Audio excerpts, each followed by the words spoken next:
எதிர்கால தமிழகத்தின் மிகப்பெரிய வெற்றி கழகமாக மாறக்கூடிய தமிழக வெற்றி கழகத்தின் தலைவர் எங்கள் தளபதி அன்பு அண்ணன் அவர்களின் உத்தரவின்படியும், எங்களை எல்லாம் வழி நடத்தும் எங்கள் வழிகாட்டி மாநில பொதுச் செயலாளர் ஆனந்தண்ணன் அவர்களின் அறிவுறுத்தலின் ஆலோசனையின்படியும் நமது அண்டை மாநிலமான கேரளாவில் அனைவரும் வருந்தத்தக்க ஒரு துயரமான சம்பவம் நிகழ்ந்துள்ளது.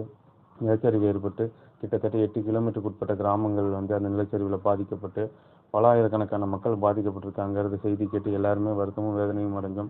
அவர்களுக்கு உதவும் பொருட்டு நமது வெற்றி கழகம் சார்பாக நம்மால் முடிந்த நலத்திட்ட உதவிகளை செய்ய வேண்டும் என்று எங்களுக்கு தலைமையிலிருந்து அறிவுறுத்தப்பட்டது. அதன்படி அனைவரின் ஒத்துழைப்பினோடு எங்களுக்கு நேற்று தான் இந்த அறிவிப்பு வந்தது. இன்று காலை சுமார் கிட்டத்தட்ட 2 லட்சம் மதிப்புள்ள பொருட்களை அந்த நமது பாதிக்கப்பட்ட மக்களுக்கு அனுப்ப தெற்கு மாவட்ட தலைமை தயார்படுத்தியுள்ளது. அதாவது எப்படி சொல்றதுன்னா, எங்கள் தளபதி ஒரு சின்ன விஷயம்